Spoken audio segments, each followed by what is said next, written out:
Hi, everyone. Welcome to our podcast, The Golden Valley Voices of Health. I'm your host, Xochitl Rivas from McLane, and today I am joined by my guests, Eliana Palomera from McLane High School. Jocelyn Garcia from Medicine High School. And Diana Maria Gonzalez from McLane High School. And in this podcast, we bring up a lot of medical topics, and today the medical topic will be Parkinson's disease and how it is affecting our Fresno County. But before we get started, I do want to thank Anthem Blue Cross Internship that we are all a part of today, where they allow us to be able to talk about these topics and be able to help us furthermore be able to discuss all of these topics that are affecting us as a county. But without further ado, let's get started. So first of all, what is Parkinson's disease? Parkinson's disease is an ongoing nervous system disease that tends to affect mostly the movement of one. It tends to occur mostly in those middle-aged and early and elderly people. And to break it down, it's basically when It's basically when the nervous cells that produce dopamine, which is a chemical messenger that evokes emotion and movement, tend to rapidly die down, affecting the function of someone's brain. Okay, and what are the symptoms of Parkinson's disease? So some early symptoms include a change in the arm swing. So when walking, one may notice that one of their arms are more tightly uplifted than the other and uneven. Another early symptom could be a change in emotions. Some people may develop early mood swings. And another important early symptom would be a change in handwriting. So a lot of people will tend to develop like smaller handwriting or even begin to have shaking hands. And how can someone find out if they have Parkinson's? Oh wait, I'm sorry. Can I add more to the symptoms? No, yeah. So there's also like non-motor symptoms, which include like depression and constipation and possibly a loss of smell. But like the main symptoms would be like stiffness and slow movement. Yeah. I'm sorry. Go ahead. No, you're good. So how can someone find out if they have Parkinson's? So they can look for like the early symptoms, like I mentioned before, but it's mostly like diagnosed clinically, preferably by someone's neurologist.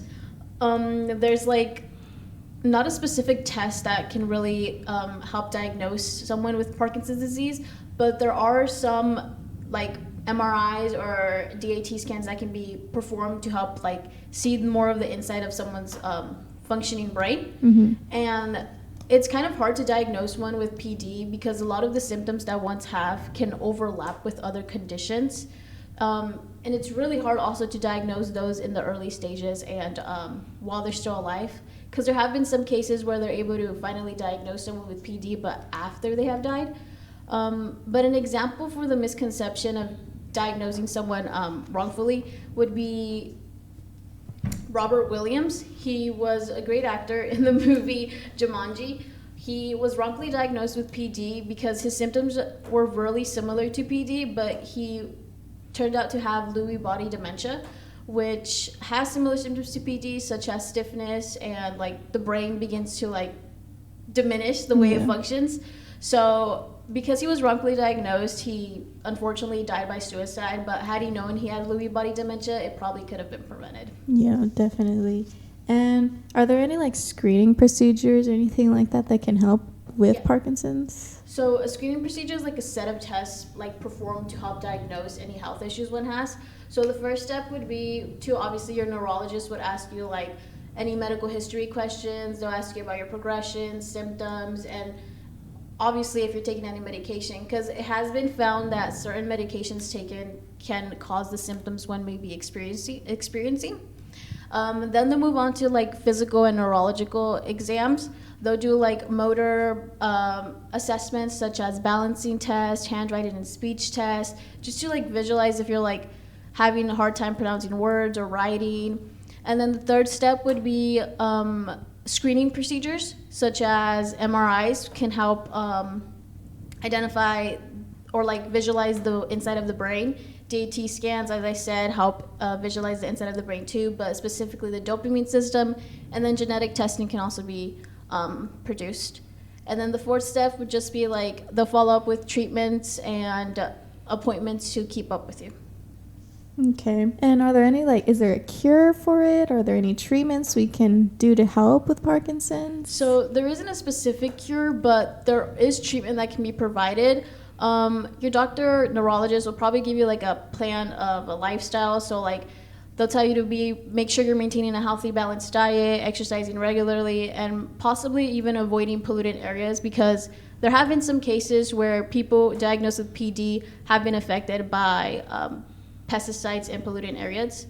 They'll also probably give you medication to help reduce those symptoms. A common medication is levodopa, and they'll probably also follow up with you and encourage you to go to therapy so you could improve your occupational and speech conditions. Okay. Now, moving on, who is affected by this disease? Like, we're talking age groups or ethnic groups. I know we mentioned a bit about how it affects the elderly. So generally, Parkinson's disease usually affects individuals who are 60 years and older. However, there has been some cases where it's called early onset Parkinson's, where usually it's people under the age of 60 getting this disease. And what's very alarming is the fact that it's being more seen among our community, where it's usually the farmer workers who are getting or containing the risk factor of obtaining this disease. And this is because of the fact that there is pesticides being spread in the farms, and majority of the time this is where people are working, and it is affecting various ways in how like they are being spread with the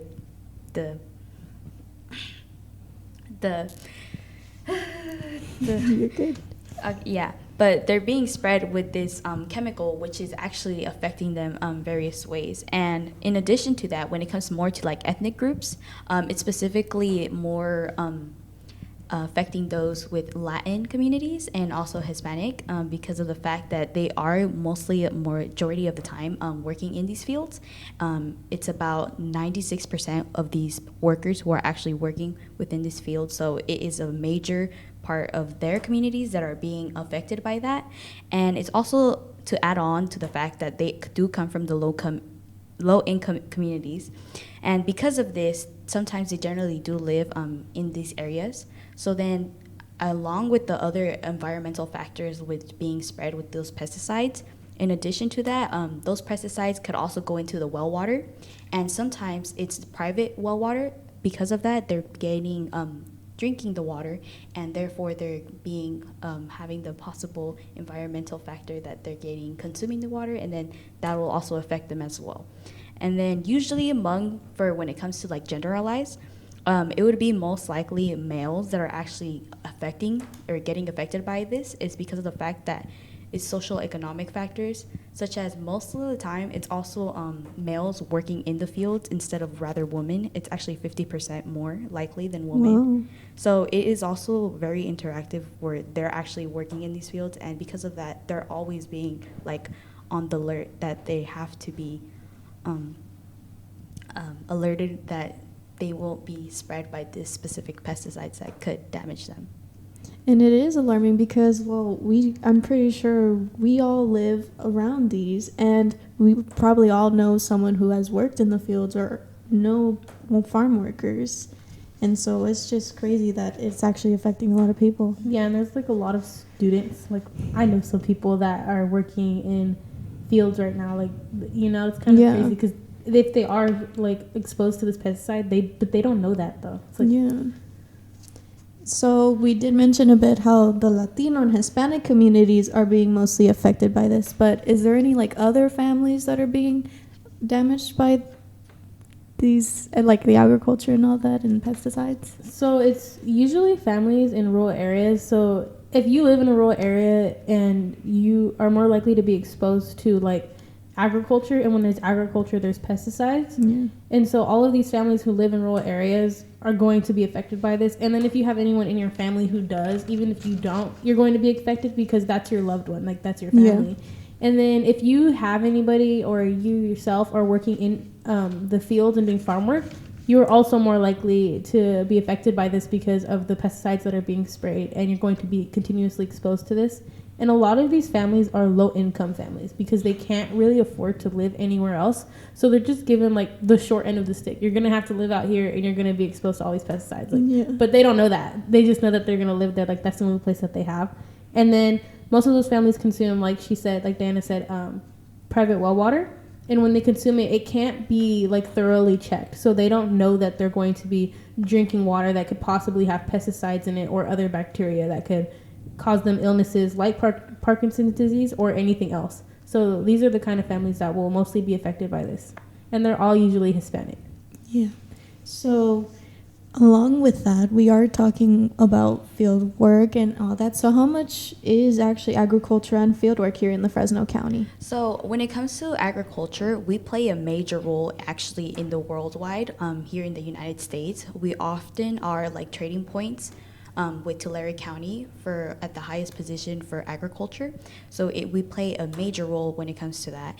And then to give you more like a count scale factor, 30.84 million acres of here in Fresno County is actually for land, and nearly half of that is like 1.88 million acres of that is just dedicated to farmland.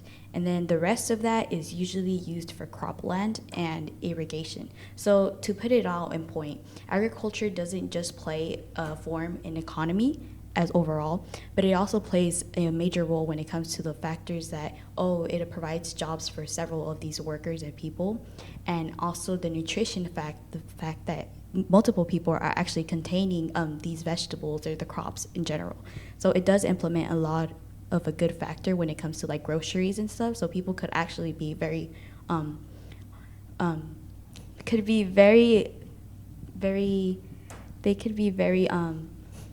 unaware of these challenges that they are facing. So therefore, they could get very affected because of that.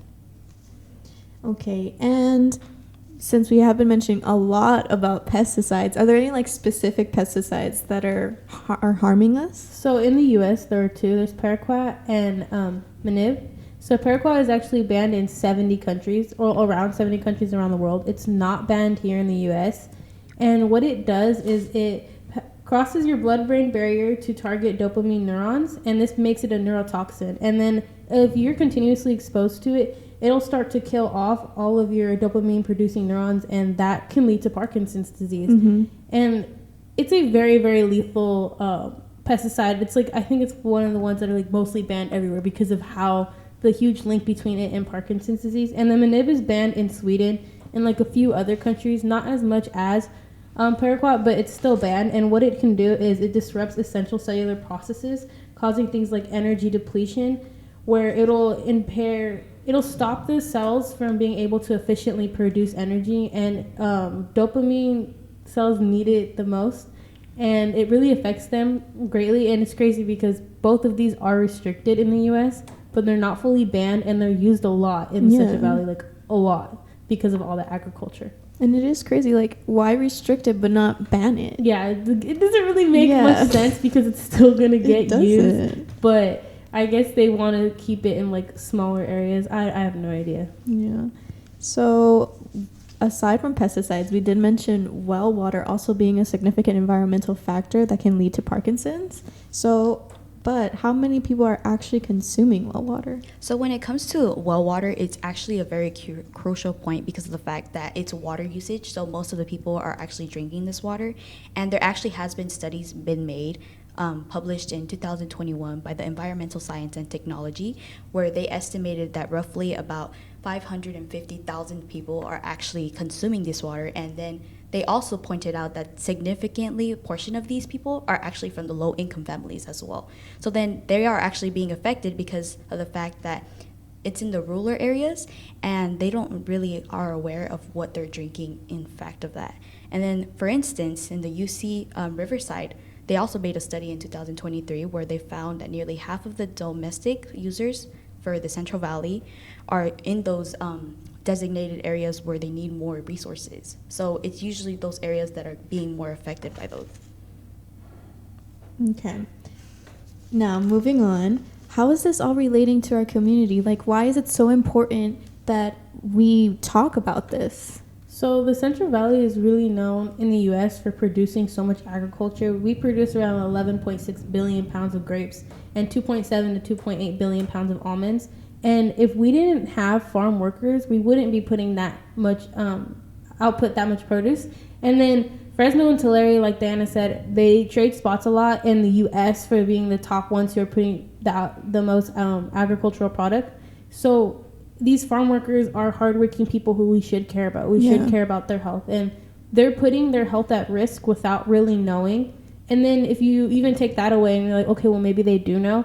All the families that live around there don't know that. They don't know that living there is going to put their lives at risk. They don't know that consuming private well water is going to put them at risk either. They have no idea and they have no clue about it. Like, imagine, just living there, like you yourself are living there, and then someone in your family or you yourself have Parkinson's disease, and then you put stuff together and you end up doing your research and you find out, hey, this pesticide could have increased the risk, and me living here could have caused that to kind of, not cause it, but increase the risk of it happening. Yeah. And if you knew that, you could have avoided it. And that's the important part. And not only that, but these people have families and they're someone important in everyone's lives. But overall, more than that, they are people, and we should care about the health of the people around us in our community and just what can put their health at risk.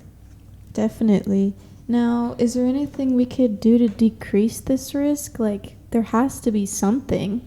Yeah. So as Eliana mentioned earlier, in like over 70 countries, they have banned those specific paraquat-emitted pesticides. Yeah. So I think as a community here in Fresno or in just the U.S., we should like push to actually ban these pesticides and also look for other pesticides that would rather much help reduce the risks that these have caused instead of increasing. And we can also push for better housing, especially for those low-income families, because you said that they tend to drink a lot of the well water. Yeah, they do tend to drink a lot. So I think it's really important to advocate for better housing for them. Definitely. And along with that, we have been saying a lot that a lot of these families aren't aware of Parkinson's and like the factors that lead up to that. But is there any awareness at all being made about Parkinson's? Yeah, so well, agricultural workers aren't really like, there isn't really much said that, their work is really dangerous or like the amount of effort and time that they have to be there out in the field is really dangerous. Mm-hmm. There have been some campaign awareness, especially those like celebrities have also created big campaign awareness, such as Ryan Reynolds. Yeah. His father sadly had Parkinson's disease, so he created this campaign called More to Parkinson's, and because of that, a lot of fans were more encouraged to advocate for him due to him being a celebrity. So like they were like, I'll follow what he's doing. And I think it's cool that they follow the celebrities, but I feel like here in Fresno, there hasn't been much awareness being done. And like you said, like I think it is important that a lot of celebrities start being concerned and being able to advocate more for even not just Parkinson's in general, but other stuff. Yeah. Because they do play a big role in how people think, what people want to give to, what people want to concentrate on. So yeah, I think it's really important that more well-known people begin to actually be concerned about what's going on. Yeah, because people tend to gravitate towards their interests and everything. Like, my favorite celebrity is concerned about this, or they have this. Like, now you want to like talk about it and bring awareness to it for that person. Yeah, it's crazy how much celebrities have an influence on people. Now, moving on though. How can we improve the healthcare system? Like, I'm pretty sure we can be doing so much more as the county for this. Yeah, so in Fresno County, we do have neurologists. We just don't have enough. We need more. And I don't know about you, but, like, if there's a less of something, the expense for it and, like, what it's worth will go up. Oh, yeah. And then these people who are low income, like we've said, it's very unlikely that they can really afford to get seen by someone like that. And say they do have insurance, but it's very unlikely to say that all of them have insurance, and we need to think about the whole, like general as a whole. So it's very hard for those people. And then say those people are like, okay, well, I can't afford this one here because they're so expensive. Let me go somewhere else where there's more. But it's going to cost money to get gas because gas is expensive. Yeah. So this all really plays a role. And then these people might not want to get help at all because, well, they can't afford it. And that is something that we need to change. We need to have more neurologists in Fresno County. And then another thing that needs to be really more aware of is that we need to have more specific statistics. So there's statistics for the U.S. There's statistics for the state, but there's none for the region itself. There's none for Central Valley, and there's none for Fresno County, and then there's none for any cities in Fresno County. So these people aren't really aware of like okay, well, how serious is it really? Like, they don't really know because there's no data on it. And that's something that should be improved. Yeah, and how are we even going to be aware if no one's trying to inform us about this? Yeah. I would also like to add on what she said when it comes to certain plans. There is certain plans that don't offer the full coverage for those specific treatments. So then that does play also a major role because of the fact that the plan itself won't cover for that. So you have to have the specific amount of money for getting those treatments. Wow. Yeah. And so moving on from that, how is living in the Fresno County going to make it more difficult to even like progress and improve like Parkinson's in general? So in Fresno County, we do depend a lot on agriculture. Like, I don't know about you guys, but when I go out and travel, there's crops everywhere. Yes. They're there for miles, for hours. I just see a whole bunch of plants, like, and they're all plants for crops. So that plays a big role, and that just shows like a lot of people here do have jobs that fall in that. So if we're going to change things, we're going to have to change pesticides, and for some reason, pesticides aren't being changed. And I think that it just makes it harder to implement it because for crops, you do need pesticides. So if they're not wanting to change it, then it's going to be harder to implement it. And then like we've all said, there's no awareness. So nobody really knows about it. So to just like bring it up, it's going to be difficult to get people to actually listen and pay attention to it. And probably people are going to be like, no, you're crazy. We're fine. Like we're okay. And then years down the road, you had Parkinson's disease. Yeah. Now, aside from that, we've been talking a lot about how the environment is impacting us and how pesticides and well water, but can Parkinson's be genetic? So I'm actually very glad you asked that question because of the fact that it is a common misconception between everywhere where usually you're not aware of it's Parkinson's disease because of the fact that it's economic factors or environmental factors. Yeah. Or also if it could be genetic. But the fact is that it can also be genetic. In fact, many people actually have the gene mutation, and because of that, they're at a higher risk sometimes obtaining that disease because of the fact that it does pass on from your family. Mm-hmm. So because of that, a commonly gene that they have, the mutation, is the GBA, also known as the glucocerebrosidase. Mm-hmm. Yeah, and this gene is also can be passed on within those families, so that could also be genetic for that. And also, although I like to point out that it can be environmental factors, it really does depend on like all the factors being combined one at once. Yeah, that you'll actually be able to have a higher risk of getting that disease. Because of the fact that you're being at the same time consumed from, you have a gene mutation, right? Mm-hmm. And then also you're being part of an environment where you could be drinking the water that is actually being very chemical water. So then that also plays in a major role. And then living in an area where like you're actually working in the fields and being sprayed like on a daily basis, mm-hmm. even from those chemicals, it could also play a major role. And although it is genetic, it sometimes does vary because of the fact that Parkinson's disease itself is sporadic, meaning that it could occur without an actually occurrence. So it doesn't really go down to specifics. So if anything, you would just have to go get tested for that to be specifically known if you actually may have it or have the risk factor of having it or not. Okay. And we did mention a bit how like Ryan Reynolds' father had it, or like, just there are a few celebrities that do like have been involved with Parkinson's, but is there any other well-known people who have it? So yeah, there actually is a very well-known people, but one particularly is Brian Grant. For those of you who don't know him, he's a famous former basketball player who actually played for the NBAs, the National Association basketball teams, Mm-hmm. And he actually played for 4 of those. He played for the Miami Heart, and he also played for the Portland Trail Blazers, and then there's also the Phoenix Suns, but one particular one that we all may probably have heard of is Los Angeles Lakers. Of course. Yeah. So when he was diagnosed in 2008. It was after his retirement from playing basketball, and it was at the age of 36 where he actually got diagnosed of having Parkinson's disease. Yeah. That's really young. That is really young. Yeah. Wait, my Lord. Sorry. I'd like to add on to that. There has been a lot of cases where like it has occurred to like early age people. So like Michael J. Fox, he acted out in the movie Back to the Future. Mm-hmm. He was diagnosed with Parkinson's at 29. Holy crap! That's young. Oh my gosh.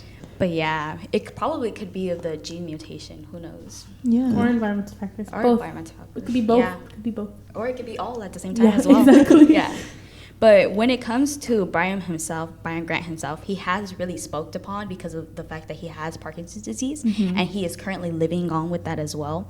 So the way that he now shows awareness is by having his Brian Grant Foundation, where he actually raises awareness for Parkinson's disease itself, but also other diseases that may be out there. And he focuses on, well, because he was a former player, he focuses on the well-being and nutrition. He also making sure that the community themselves know the importance of what it is to have a proper exercising and having proper nutrition, but overall just the emotional support and someone to look up to, that, oh look, it's a famous basketball player that right now he's like having Parkinson's disease, but that's not letting him like stop his goals. It's and not stopping him. Yeah, it's not stopping him. Yeah. And now we did say a lot about how people are getting it, but like, is there like what is the death rate of Parkinson's? So there is no actual death rate of Parkinson's because it cannot be a cause of death. It's the complications that come with it. So it can be put on death certificates as something that can lead to death, but it's not like the direct cause of death. So complications like pneumonia or cardiovascular issues can lead to someone passing away. So that's kind of how Parkinson's plays a role. But when we talk about it, we're talking about mortality rates. And so in the U.S., in 2022, 9.5 per 100,000 people were passing with Parkinson's disease on their death certificate. And then in California itself, it's 9.4 per 100,000 in 2019 that had it on their death certificates. There isn't really any data that focuses on Central Valley or focuses on any of the counties in Central Valley. And there isn't like up-to-date data for probably 2023 to 2024. And it's probably because of the fact that it's kind of hard to gather data on it. Yeah. Because of how Parkinson's disease is kind of hard to figure out until after the person died. Not only that, but we could probably make the assumption, like it's not far off to make the assumption that in the Central Valley or in Fresno County that it's really, really high because of all the agriculture that's going on and all these environmental factors that are playing a role. Yeah, definitely. Now we're almost done today. We have one final question, and it would be, is there any resources that we as a Fresno County are offering for Parkinson's disease? And not just Parkinson's disease in general. I'm pretty sure we have a lot of diseases going on, so we definitely need more resources. So although Eliana mentioned that we don't have really much neurologist specialists that focuses on these diseases itself here in the Fresno County, we still have some resources that are available, and they're offered for us, the Fresno County, but overall just the Central Valley itself. And some of the resources that we have available for starters is like, well, if you're being newly diagnosed, you would probably have to go to get a referral for a neurologist specialist. And then from that forwarding on, you would get either an insurance who probably has that coverage for that certain treatment, or there's also programs out there. And some of the programs out there are like Medi-Cal and Anthem Blue Cross, which they both are insurance companies, but they also offer transport. And you could get free transport if you're eligible. You would just have to call the transport line and schedule your appointment and see, so you could get free scheduling. And then as well, for location-wise, we have the Community Regional Medical Center and the UCSF Fresno, who also have strong neurology programs over there. So they're strong in that department. And then furthering on with that, if you're with Kaiser Permanente, another insurance company, or St. Ains, you could also refer to a specific physical or speech therapy. And then as well, how we mentioned how Parkinson's disease does overall affect certain factors. How when it came to like the treatments and stuff as well that Jocelyn mentioned. Physical therapy most of the time will be helping with movement. Speech therapy would be for like clear communication, and then occupational therapy would be like if you want to be independent at your home and not being dependable on someone else. So then for these resources, we do have the San Joaquin Valley Rehabilitation Center that offers actually all three of those. So it's like technically a 3 bundle. Yeah. And then although I do want to share out that when it comes to like certain diseases overall, it's good to like have like treatment plans like medications and overall like physical therapy, but it's also very well to know that it's important to like reach out to like your emotional self, because it does play a major factor itself, like you could get depression and stuff like that. So it does really play an emotional part when it comes to yourself. And therefore, we here in the Fresno County Behavioral Health, we offer services like counseling, support for anxiety, depression, and caregiver stress. So if you're the caregiver yourself and you need some stress relieving, then they can help you. And they also have a crisis line available 24/7, so you would just have to call.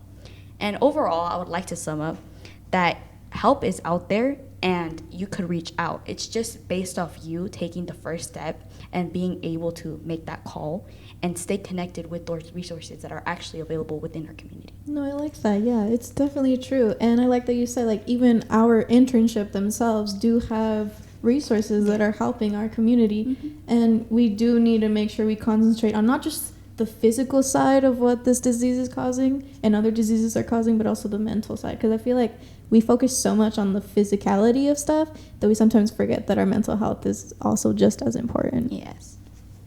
But yeah, I think this is a good place to stop. This wraps up the episode for today. Thank you so much for tuning in. And honestly, thank you guys so much for being here. And thank you, Anthem, also for giving us the chance to do this. And remember, stay informed, stay healthy, and thank you for staying tuned in. Bye.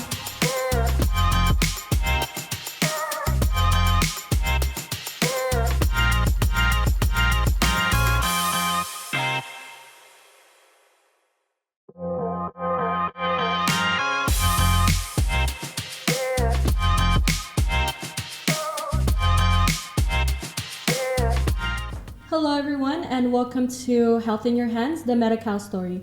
This podcast is all about how Medi-Cal continuously helps people live healthier lives. We'll explore how Medi-Cal supports people with things such as doctor visits, special programs, and even healthy meals being delivered right to their door. Today, we'll be discussing different topics about the benefits of Medi-Cal and how it continuously makes a difference to people's lives daily. But first, let us introduce ourselves. So my name is Alma, and I'll be covering community supports. My name is Hema, and I'll be covering telehealth.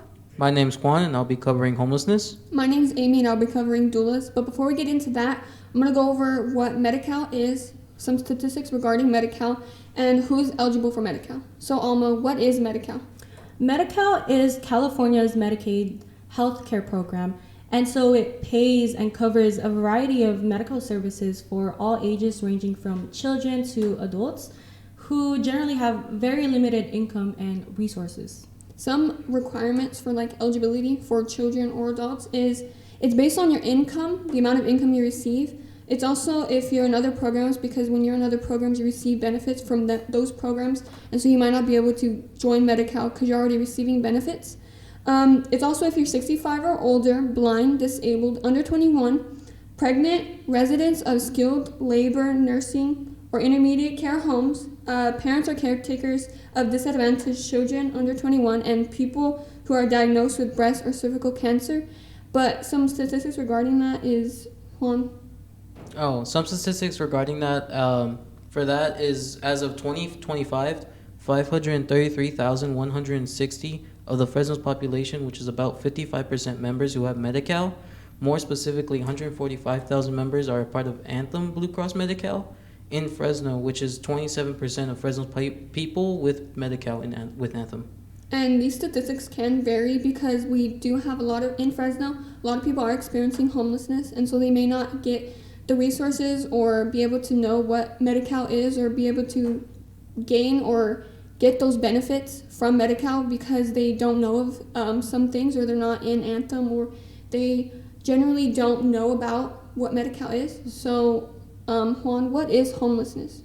Well, a lot of people think that homelessness is just people that they see experiencing homelessness on the streets with tents and stuff. Like in front of the Palrolo house, there's a row of people with tents and they're all experiencing homelessness. But it's not just that, it's also people that just don't have a permanent place to stay, like people going from motel to motel. For example, I was one of those. I had to go from motel to motel with my mom because she could not afford anything else. Thank you, Juan, for sharing your personal story and also highlighting that, people can have different perspectives as to what homelessness really is. And like you mentioned, it may be, people who are experiencing temporary housing. And can I ask you, who is more likely to experience homelessness in Fresno? The people more likely to experience homelessness in Fresno are people that have substance abuse disorder, people that are African American, or people that are young adults. But also, it's not just those people that experience homelessness, it's also people that are different genders. Lots of other people experience homelessness, not just those, just to clarify. And do you know where these people can find help in Fresno? These people, there's a lot of programs in Fresno that offer help to people experiencing homelessness, but one that I really recommend is the Poverello House. It offers tons of services. It offers food that serves daily 2,600 meals per year, all year long. It offers shelters like Village of Hope, which is an emergency shelter for people experiencing homelessness. It offers another shelter that's like Village of Hope, which is Hope Pointe, which also offers emergency shelter for people experiencing homelessness. It offers another shelter called Naomi's House, which is a 34-bed for single women. It offers another shelter that's also Family Hope Shelter. It's a shelter for families experiencing homelessness. With these programs that are very beneficial for people experiencing homelessness, but why should people in Fresno be scared or worried about the increase in homelessness? People should be scared or worried about the increase in homelessness because it means that housing is becoming more expensive throughout all the years we've seen. All the housing has become more expensive. For example, in California, the housing is about $2,000 per month for rent, and a lot of people just can't pay that. Yeah, I really like that you highlighted the rising increase in price for homes like apartments. But can I ask you, when did homelessness increase the most in Fresno? Homelessness increased the most in Fresno throughout 2020 through 2022, which was mostly because of the pandemic, because a lot of people losing their jobs and actually getting the pandemic and businesses shutting down, which is also another reason why I became homeless, because my mom could not afford rent because she lost her job during the pandemic. And do you know how we can help these people experiencing homelessness in Fresno? We can help the people experiencing homelessness in Fresno by donating to charities like Poverello House or volunteering to them. Another service that also helps people experiencing homelessness is CalAIM, which I believe Alma is doing. So, Alma, what is CalAIM? Thank you for that, Juan. And CalAIM actually stands for California Advancing and Innovating Medi-Cal. So think of it as Medi-Cal, but just improved, because now the services that are being offered are centered around the person's need, and it's more coordinated to fit the needs that they have to offer for them. Yeah, that's good information regarding what CalAIM is, but what's community supports? Community supports is one of the programs under CalAIM, and it basically offers alternative care as compared to traditional Medi-Cal care.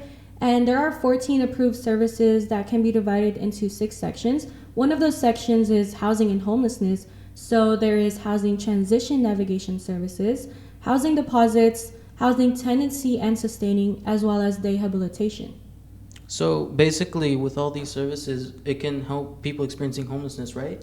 Yes, actually, community supports is one of those really cool services, and it's the most used in terms of housing and homelessness supports in Fresno because they focus on helping people with really complex medical, behavioral, and social needs stay in their communities, as well as other services that fall under facilities, which is the short-term post-hospitalization housing, recuperative care, sobering center, and then there's the in-home supports, which include respite services that can also be provided in the facility setting. And then there's the personal care and homemaker services. And then for nursing homes linked, there is nursing facility transition or diversion to assisted living, community transition services, or transition from a nursing facility to a home. And then for construction services, there is environmental accessibility adaptations or home modifications, asthma remediation, and lastly, medically tailored meals. I like how you mentioned all the 14 services, but who can get community supports and make the referral? Right, so any Medi-Cal member can utilize community supports as long as they meet the criteria for one or more of the 14 services. So think of someone who might need help transitioning out of homelessness, like what Juan just talked about, or someone who needs help managing chronic conditions or just simply staying safely at home. As for the referral, this program offers a no wrong door approach. Therefore, members themselves can be referred, and then they have their providers or family members do it for them. And they do that by simply filling out a referral form with their personal information and then marking down which specific services they would need. But overall, why does this matter? Well, this matters because, sometimes when we talk about health and healthcare in general, we might think that it's just like doctor visits, but it really isn't, because it's also about housing, meals, transportation, and most importantly, stability. And that's where community supports comes in, because they really meet people where they are and help them to get to where they need to be, whether that be like physically and mentally and socially. And do you know how this service looks like being utilized? Yeah, so I'm going to be focusing on medically tailored meals. And with this service, there's up to 2 meals a day or vouchers for healthy food for members who have a clinical need for a special diet or just don't have the resources to help them prepare meals. And these meals are prescribed and approved by a registered dietitian nutritionist. So really, it's ensuring that all the target points for nutrition is being met.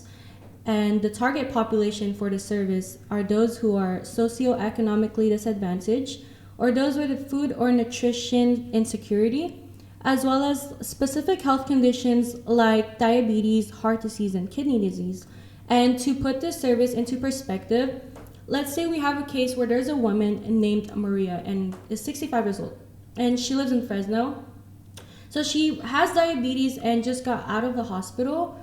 And with her getting her treatment, she was advised by her primary care physician that she would need to have a change in her diet to meet, health needs. And it's hard for her to cook these meals because she lacks the resources for them. And so through Anthem Blue Cross and the Medi-Cal Community Supports Program, she's able to get these medically tailored meals, which a doctor would help create a meal plan just for her, and these meals would be delivered right to her home. And these aim to help Maria stay healthy, recover faster, and ultimately avoid going back to the hospital, which can really increase her healthcare costs. Which brings me to the overall importance, because this program, alongside community supports as a whole, really promotes overall health equity, because they are giving support that is tailored to individuals with diverse backgrounds and varying health needs. Okay. Thank you to Alma for talking about community supports, and now we will be going into Amy, and who's going to be talking about doulas. So Amy, what are doulas? Well, doulas are a type of they're not considered a type of healthcare professional, but they are a professional. They provide support. They provide emotional, physical, and informational support to patients and their families during pregnancy, childbirth, and the postpartum period. That's cool. So who can benefit from having a doula? Really, any pregnant woman can benefit from having a doula, even if it's their first or their fourth child. Well, what services do doulas offer during pregnancy, childbirth, and postpartum care?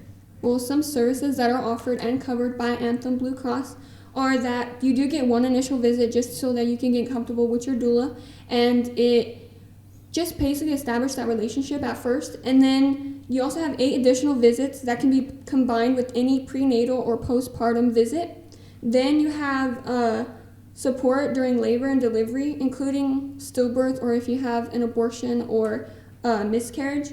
And then you have 2 3-hour postpartum visit at the end of your pregnancy. And where can we find these doula services in Fresno?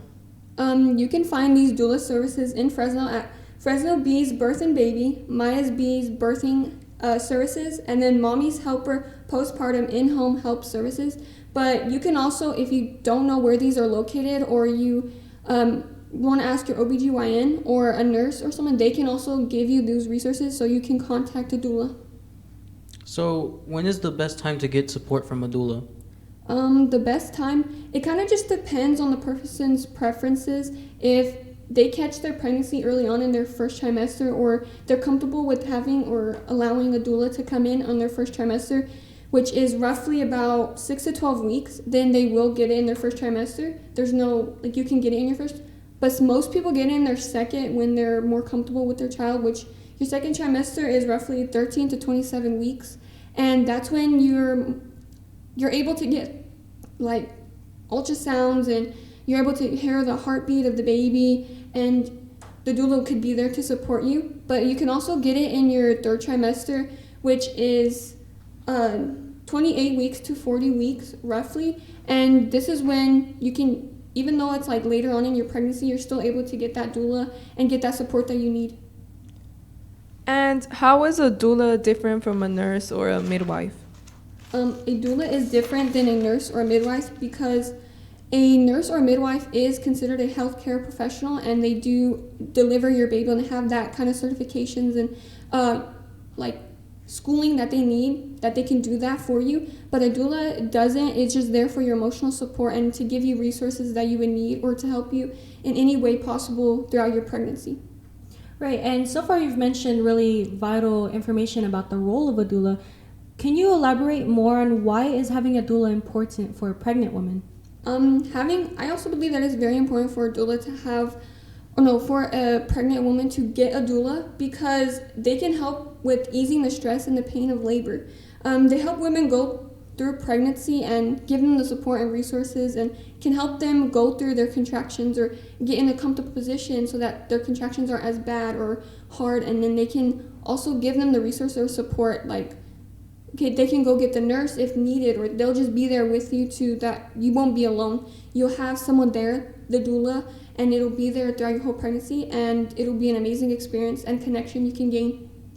But on a more personal note, my mom told me a story that I was born 2 months premature, and my mom didn't know of doulas or anything, or that this would even happen to me. So she was really scared, and when I was born, I had died 5 times, and my mom didn't know like what to do or like how to care for me. She just had the doctors take me away, and it was really a scary experience for her, and she didn't know how to handle her emotions. And so really, like, postpartum depression hit her, and she was really scared, and she didn't know what to do. So having or getting a doula after was really like a best thing for her, because she was able to talk about what she was going through to someone other than her family, and that person can get them resources or anything they needed. And she also, the resources that some of the doulas gave was like, they gave them like CPR training, or connected them to people that can give them my mom CPR training, because that's what my mom needed.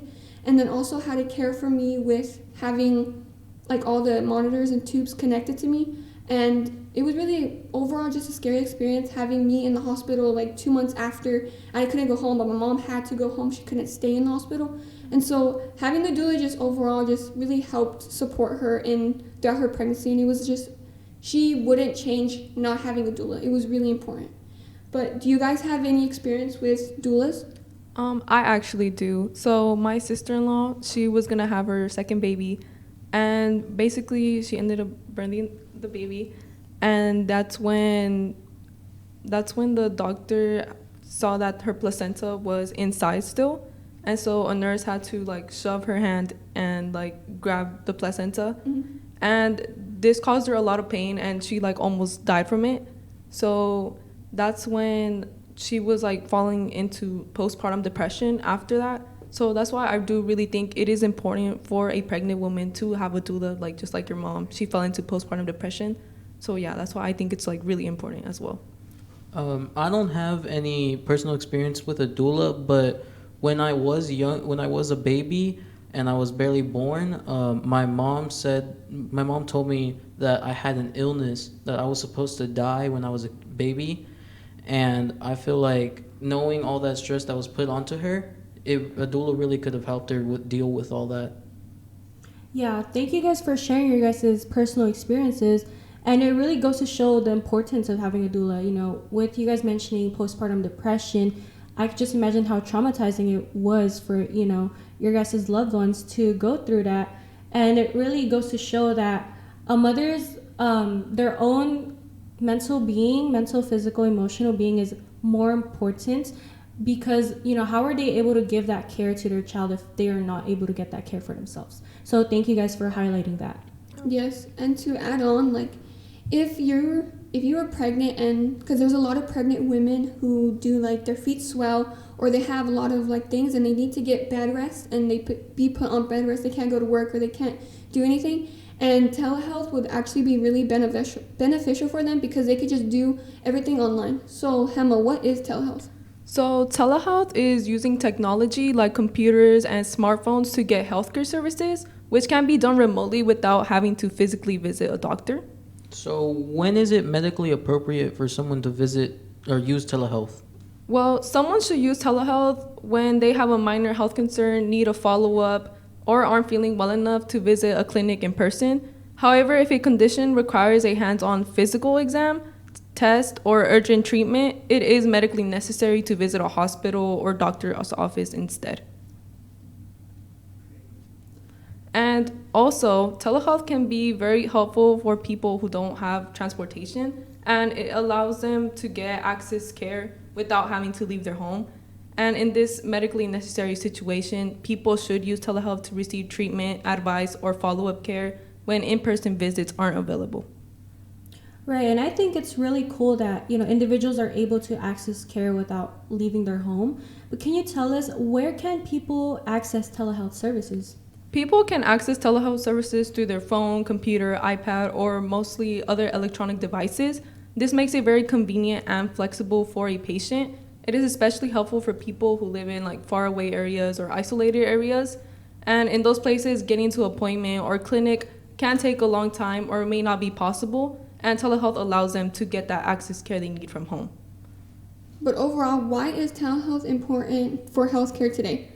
So telehealth is important in healthcare today because it is important to people, as I mentioned, who live in faraway areas. And it also is very especially important because it played a crucial role during the COVID-19 pandemic when in-person doctors' offices were unsafe or limited because of social distancing guidelines.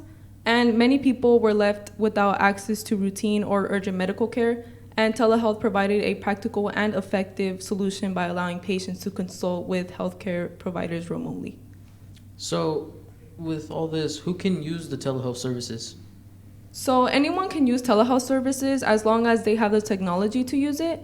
Many patients, like elderly individuals with disabilities and those with limited access to transportation, can use telehealth services. You've highlighted the importance and the role of telehealth, but can you tell us, how does telehealth work? So telehealth works by using secure video, phone, or messaging technology to connect with patients and healthcare providers remotely. Patients can schedule appointments, receive diagnosis, and even get prescriptions without needing to visit a clinic in person. But overall, like, what are some Medicaid's telehealth strategies? So some strategies are kiosk, e-consults, Bright Heart Health Online, Life Health Online, Jigsaw Diagnostics, Language Line Solutions, and Title Care. And I'm gonna go into depth about 3 of those. So telehealth kiosks are self-service machines that allow patients to connect with healthcare professionals remotely without having to physically visit a doctor. They can be used for a variety of tasks, including scheduling appointments, virtual consultations, medical assessments, diagnosis, treatment, prescriptions, and follow-ups. And then I'm gonna go into depth about Language Line Solutions. It's a global company that provides language access solutions, including interpreting, translation, and localization services in more than 240 languages. They also offer bilingual staff and interpreter testing and training. And then I'm gonna go into that about Title Care. So Title Care is a FDA-cleared handheld examination kit used as part of a telehealth visit. and it provides clinically relevant exam data to a physician to diagnose and treat many common conditions remotely. And it provides physicians with high-quality digital sounds of the heart and lungs, digital images and videos of the ears, throat, and skin, and it measures heart rate and body temperature. And providers can provide diagnosis, treatment plans, and prescriptions if needed. And I actually have used this device before with Anthem, and I think it's a great device to get access care from home. And do any of you guys have any personal experiences with telehealth? I do actually. So my aunt, when she gave birth, it was like peak COVID times. And so she was really scared to, put her baby, my little cousin, at risk for any, viruses, diseases that are out there. And, she was able to go to the doctors for the necessary things that she had to go through for her baby. However, when, her baby started teething and, had really high fevers and was just in so much discomfort, she was able to use telehealth to get on a phone call or video call with their primary care physician and have that one-on-one conversation, ask the questions that she had, her concerns be addressed, and also get medication prescribed so, they would be able to ease that discomfort from her baby. And I think that until now, she continuously uses telehealth because of how convenient it is, like you explained to us, Tema. Yeah, thank you, Alma, for sharing your personal story. Do you guys have any personal stories at all? I have never personally used telehealth, but like Alma said, it could really be useful in times like COVID when it was really hard to visit a doctor. Yeah, I also agree. And to add on to what Juan was saying, is that like during COVID, we were all like pandemic and stuff, we were all like at our homes, and I didn't want to go out and do like, I couldn't go to my primary care physician, or I couldn't go to the doctor's office when I needed, unless it was like something really bad. Then I would go to the doctors, of course, but I didn't want to put myself at risk for getting COVID or any viruses. And so I didn't know about telehealth, but now knowing, I could have and I would have used telehealth, and I feel like it's just an amazing opportunity, and it even goes into all of our topics. Anyone can use telehealth and so that they can get connected with their doctor, and it's just an amazing experience or amazing thing that you can go through. So that's like an easy and just like, it's so easy just to get contacted with your doctor, so you don't have to like even for like that language barrier, if some people don't speak English or they don't know certain languages, that's, I feel like, is a really good way that you can cope or like to get in contact with your care doctor. Yes, I agree. I agree too. And thank you so much for listening, and thank you guys so much for being here. We also want to thank our team leaders, which is Mar, Brandy, Tara, and Miguel, for giving us these information and resources so that we are able to make this podcast. But yeah, thank you. Thank you guys as well to our advisor, Miss Yang, and then also Mr. Clifton's team for, super helping us create this whole podcast. So thank you all.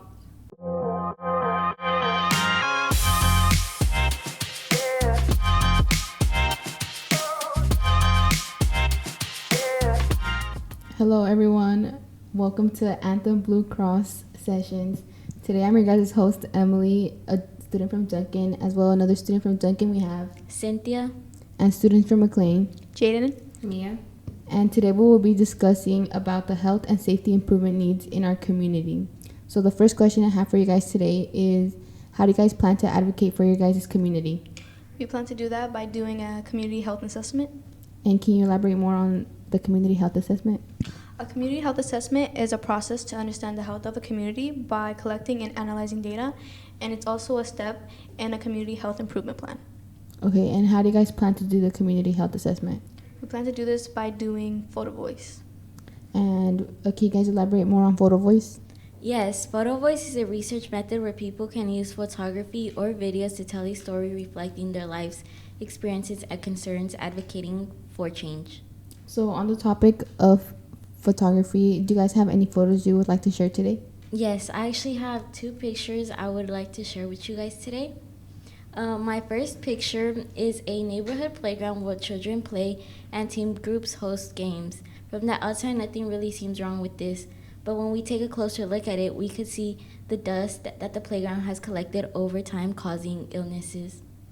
So, what would you say is the main problem there with that in your community? The main issue is that children are not being able to play freely without them getting sick and attracting microorganisms. This can easily happen when children put their hands in their mouths or even touch their face after playing in the playground that is not sanitized at all, leading them to end up in the hospital with an illness they attracted from the playground since their immune system is still weak and developing. Okay, so why do you think other people should care about this in your community as well?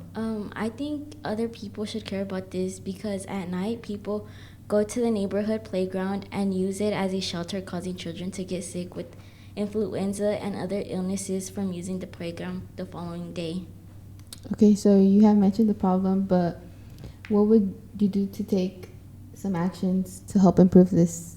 Some actions I would take would be asking the city council if they could build a sanitation area for parents and children to be able to wash their hands to prevent exposing them to any viruses if it's within our budget. Also, another solution would be recommending putting up flyers and recommending people around the community to help volunteer and sanitize the playground. Okay, is there anything else that you were concerned about in your community? Yes, another picture I brought up would be a light post that lights up the big street around the community. Okay, and what is the main issue there with that? The main issue is that not all the streets have light posts. For example, the smaller streets that are dark at night may make people feel scared because there are no lights that surround the community.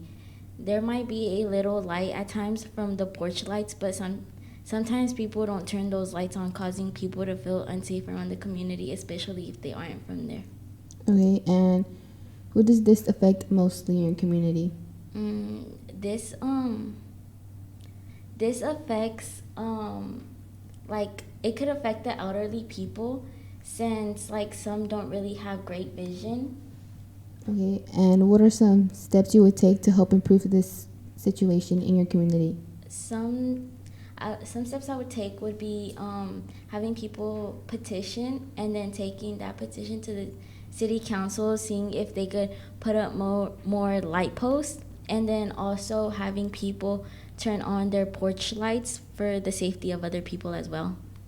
Okay, you made some good points. Do any of you guys have any photos you would like to share today? Yes, I actually have 3 photos I would like to share today. Okay, and what are those? A picture that I have is of a sidewalk, and I took it right outside of McLane, and as you can see, it has a crack in it, and one sidewalk is higher than the other. Okay, so what would you say is your main concern there about the uneven sidewalk? My main concern is the fact that since it's uneven, it can cause hazards for people, especially since it's easily accessible to students because it's right outside of McLane. If students who are walking to school or walking from school, or people who are just walking around in general, especially elderly or people who use wheelchairs, I feel like this can cause a big problem for them.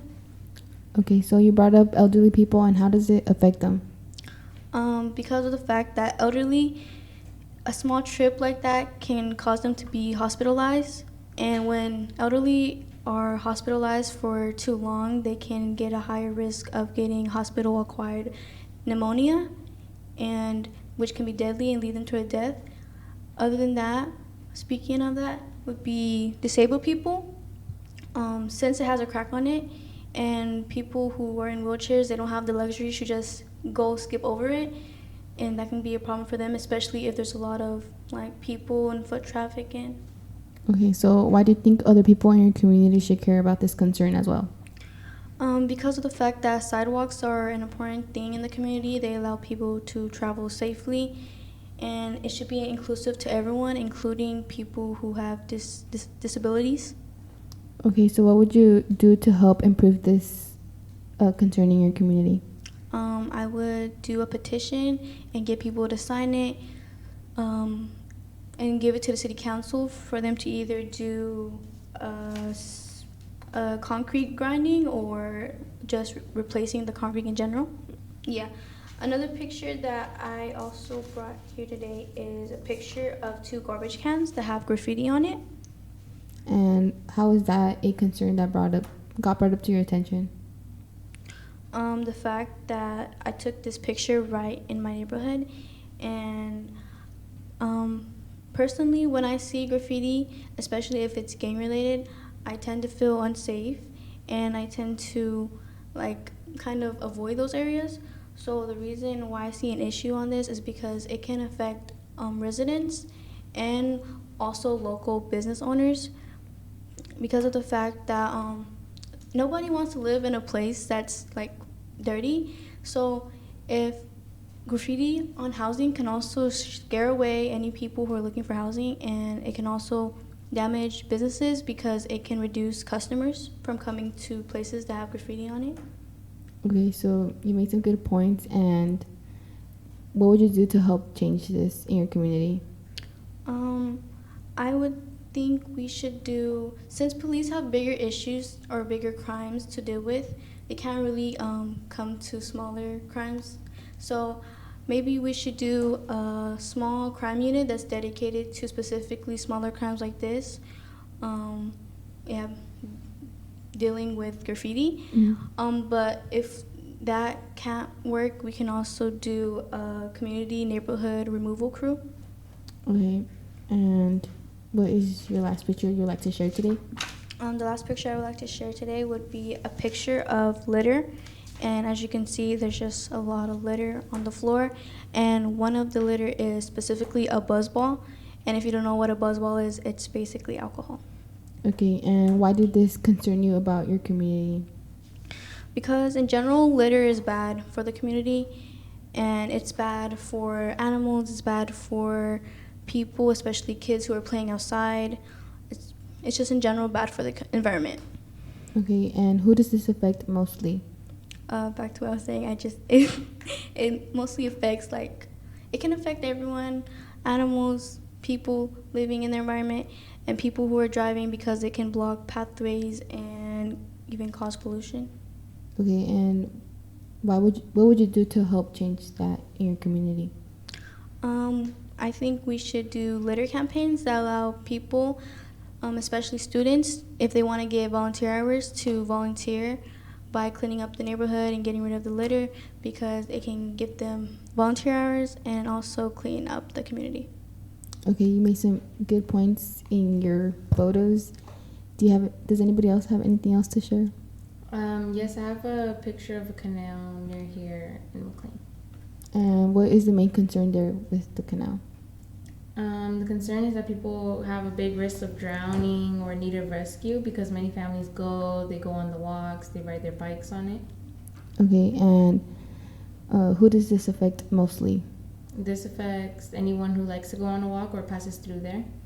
And why should people in your community be concerned about this situation as well?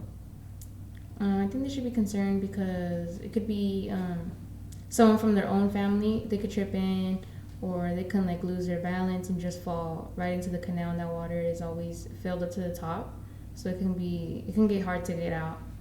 Okay, and what are some steps of actions you would take to help improve this problem in your community?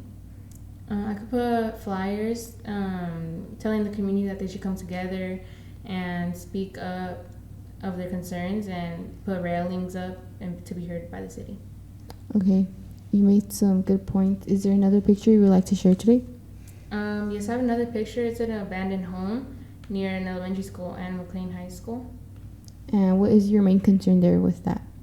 My main concern is that there's a lot of small children around the home, and people can go make shelter of the abandoned home, and they can leave back like trash or shards of glass or used open needles, and high school kids can try to hang out there or have unprotected, unsafe sex and get diseases and infections. And some of those infections or like diseases is HIV and hepatitis B. Okay, so what would you do to help change this concern in your community? I could start a cleanup crew, and then once the house is clean, like free of the glass and all the trash, I can start a petition to get signatures and then take it to the city, so they can hear the community's concerns and their voices to come and see if they can get the funds to fix up the house and put it back on the market for the families to use it. Okay. That was my last question for you. Do you guys have any questions for me? Now, since I covered my concerns, do you have any concerns of the community about yourself? Yes, I do. So in my picture that I took, I observed that there was a street vendor on the road, which puts him in danger.